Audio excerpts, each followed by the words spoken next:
नमस्कार, news take के Y factor में आपका स्वागत है। मैं हूं योगेश मिश्र।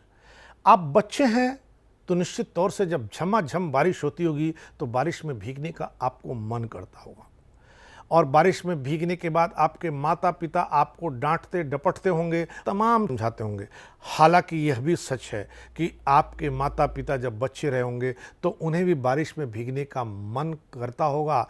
तमाम ऐसी कविताएं हैं जो बच्चों के बारिश में भीगने के मन और भीग जाने के बाद की अभिव्यक्ति को बताती हैं।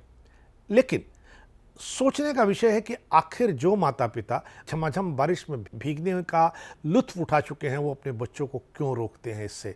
तो इसका सीधा सा मतलब है कि आज की तारीख में बारिश वाले पानी में बहुत ज़्यादा प्रदूषण है। प्रदूषण इस हद तक पहुंच गया है कि आपको नुकसान पहुंचा सकता है। हवा, पानी, भोजन, हर जगह किसी न किसी रूप में प्लास्टिक या केमिकल के रूप में यह प्रदूषण घुल गया है। आसमान से बरसते पानी को अमृत तुल्य माना जाता है, लेकिन अब पता चला है कि उस पानी में भी ये केमिकल घुले हुए हैं। एक नई रिसर्च में पता चला कि पृथ्वी पर अधिकांश स्थानों में बरसात के पानी में केमिकल घुले होते हैं। ये सुरक्षा स्तरों से बहुत ज़्यादा होते हैं। बरसात के पानी में PFAS नामक सिंथेटिक पदार्थों को घुला पाया गया है। ये वही केमिकल हैं जिनका उपयोग नॉन स्टिक पैन, अग्निशमन फोम और वाटर रेसिस्टेंस कपड़ों में किया जाता है। वैज्ञानिकों का मानना है कि ये केमिकल पर्यावरण में हमेशा मौजूद रहते हैं। उन्होंने पाया है कि इनकी मौजूदगी का समय बहुत लंबा होता है। अब इसका प्रचलन ऐसा है कि वैज्ञानिकों का कहना है कि इनसे बचने के लिए पृथ्वी पर कोई सुरक्षित स्थान रह नहीं गया है। स्टॉकहोम विश्वविद्यालय के शोधकर्ताओं का कहना है कि अत्यंत महत्वपूर्ण है कि इन पदार्थों का उपयोग तेजी से प्रतिबंधित कर दिया जाए।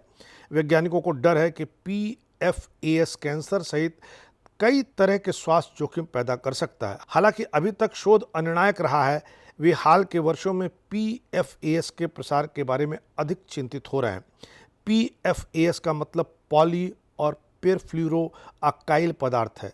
ऐसे फ्लोरीन आधारित यौगिकों की संख्या लगभग 4500 है। वे खाद्य packaging, non stick cookware, rain gear, चिपकने वाले पदार्थ, कागज और पेंट सहित सैकड़ों रोजमर्रा के उत्पादों में पृथ्वी पर लगभग हर घर में पाए जाते हैं। पीने के पानी में इन लंबे समय तक चलने वाले पदार्थों की मौजूदगी के बारे में सुरक्षा चिंताओं को भी उठाया गया है। यह नया अध्ययन जो 4 विशिष्ट रसायनों पर फोकस है, वह बताता है कि दुनिया भर में वर्षा जल में PFAS का स्तर अमेरिका में अनुशंसित पेयजल स्तरों से बहुत अधिक होता है। दुनिया भर की मिट्टी भी इसी तरह दूषित है। अध्ययन के निष्कर्ष बताते हैं कि प्रदूषण की यह दर हमारे ग्रह पर सीमा पार कर गई है। पृथ्वी का कोई ऐसा कोना नहीं है जहां इस प्रदूषण से बचा जा सके। स्टॉकहोम यूनिवर्सिटी के प्रमुख प्रोफेसर इयान कजिन्स ने कहा, हम अब सुरक्षित दायरे के भीतर नहीं हैं, क्योंकि अब हमारे पास ये रसायन हर जगह हैं और अब हम सुरक्षा मानकों को हासिल ही नहीं कर सकते। हम अब ऐसी जगह पर हैं जहां आप यह सुनिश्चित नहीं कर सकते कि पर्यावरण सुरक्षित है। अन्य वैज्ञानिकों का विचार है कि इन रसायनों पर कार्रवाई तब तक करनी चाहिए जब तक कि स्वास्थ्य जोखिम अधिक स्पष्ट रूप से सिद्ध नहीं हो जाते।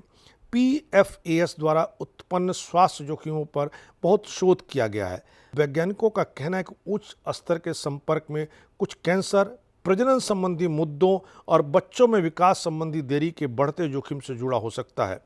वैज्ञानिकों ने 20 वर्षों में PFAS के बारे में अधिक जानकारी प्राप्त की है, लेकिन लगातार सुरक्षा मानक सलाह को कम किया गया है। मिट्टी में इन रसायनों की उपस्थिति के संबंध में भी ऐसा हुआ है।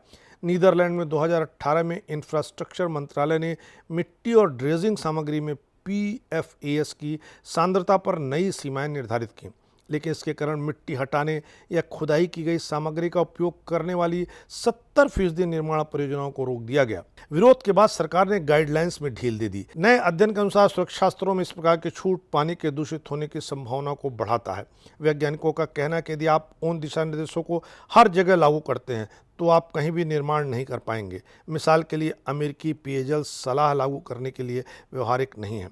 आर्थिक दृष्टिकोण से उन दिशा निर्देशों में से किसी को भी लागू करना असंभव है। ऐसी स्थिति में जब आप प्रतिबंध के निर्देश लागू नहीं कर सकते हैं, लागू करने से विकास पर असर पड़ेगा, इंफ्रास्ट्रक्चर परियोजनाएं बाधित होंगी, तो निश्चित तौर से आपको प्रदूषण की मार झेलनी पड़ेगी। प्रदूषण का स्तर अपने खतरनाक मानक से ज़्यादा पार कर गया है, तो कोई न कोई एक बीच का रास्ता निकालना ही पड़ेगा। इस बार इतना ही, अगली बार फिर मिलेंगे किसी नए सवाल पर नए ढंग से बात करने के लिए। तब तक के लिए नमस्कार।